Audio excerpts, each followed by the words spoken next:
Hello and welcome. This is my review of the Boox Nova Air. A quick disclaimer, I bought this device with my own money and I have no affiliation with any companies such as Boox. So this device retails for $349 pre-tax and pre-shipping. So you're probably looking around the $400 mark post-tax and post-shipping. I got it for £260 on OnBuy. But I think maybe the retailer made a mistake or they were doing some sort of launch sale. Generally in the UK, it's retailing for about £300. So yeah, that's just some perspective for you. So let's have a look at the physical appearance of the device. From the front, you can see it's very nice. It has some slim bezels for an eink device, and has a nice discreet little Boox logo at the bottom. On the back, it's entirely aluminium, which has a nice kind of speckled paint finish on it. And then at the bottom it has a chromed plastic piece. I'm not a big fan of the chromed plastic. It gets kind of annoying feeling that difference in texture on your pinkies and the rest of your hand when you're holding a device like this. But that's a minor gripe. That's just something I feel. On the side, there's nothing here because it's just the magnets for the pen. On the other side, it's got the connector for the case that you can get. And then on the top, it has the power button. On the bottom, it has the Type-C here, and then a microphone and speakers on the left and right side. So let's have a look at the specification of the device. We'll head over to Apps and Firefox.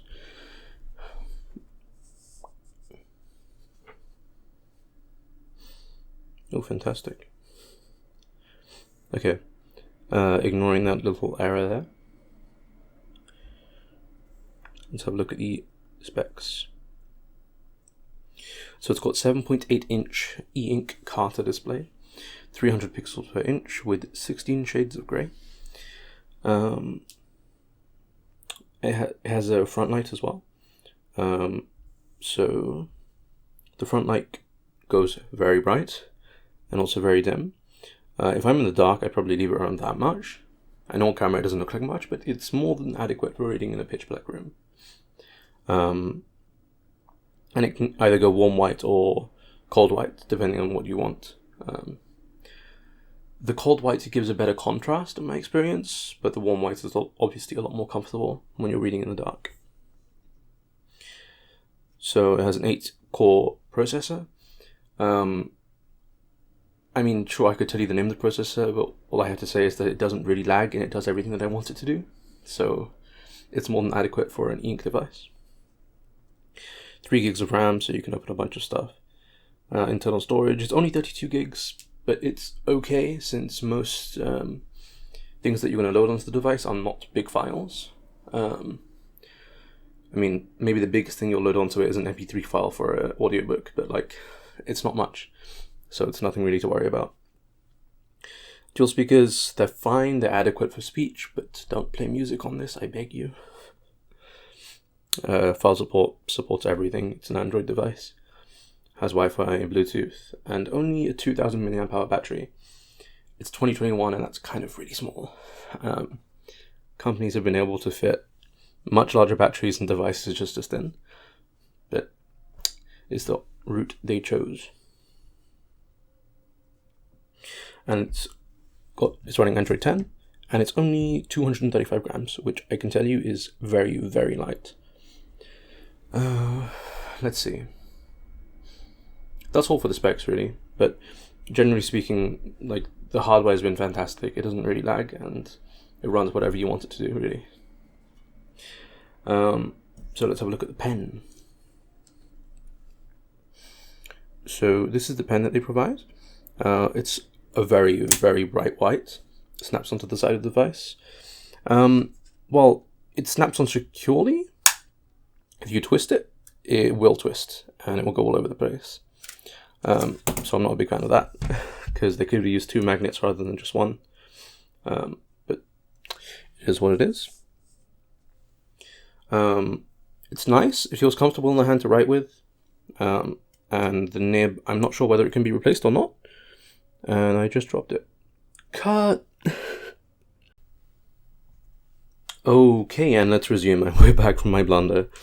I'm not sure whether the nib can be replaced or not. My screen's on. Okay. I'm not sure whether the nib can be replaced or not.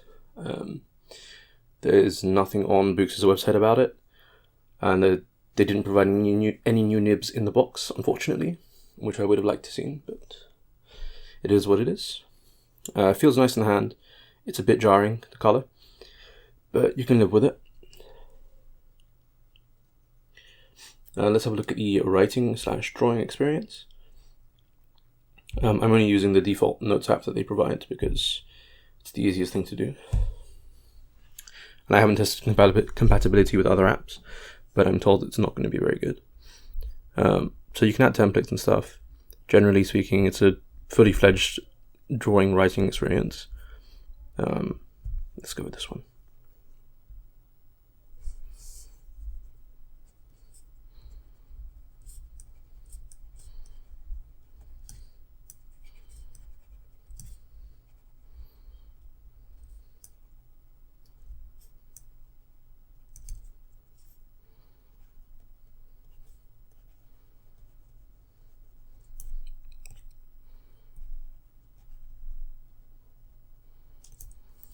So, it's a pretty good experience.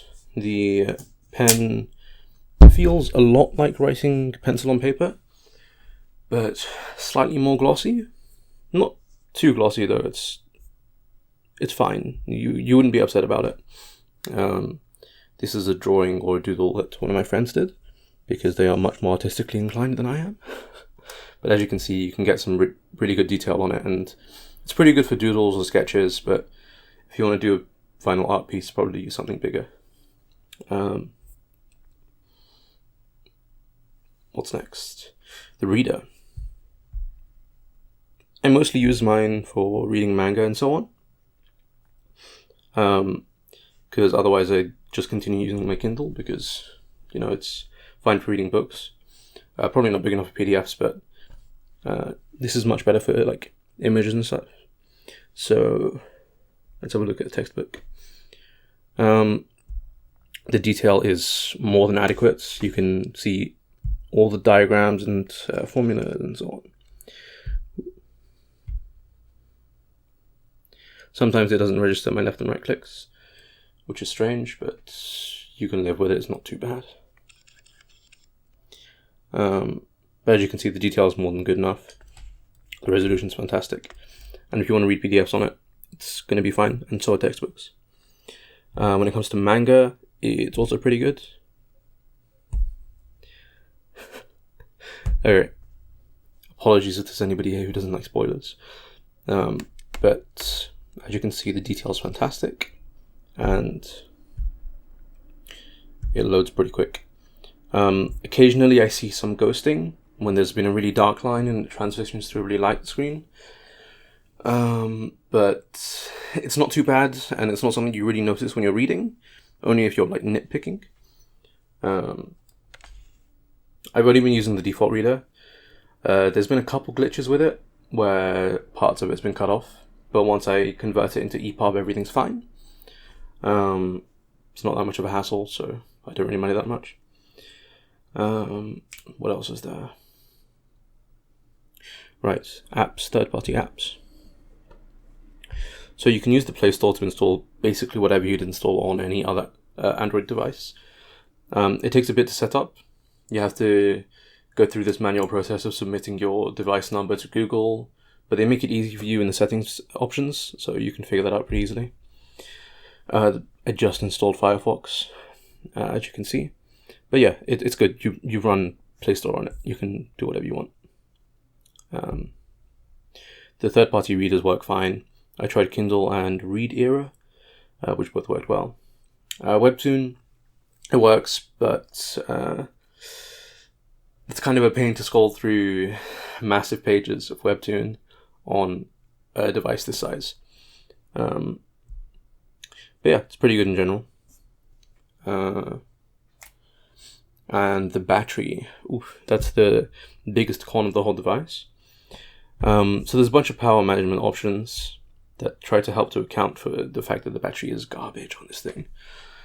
I say garbage, but it's fine for reading. If you're going to be writing, though, it will drain relatively quickly. But it's fine for reading. If you're writing, you probably have to charge it almost every day.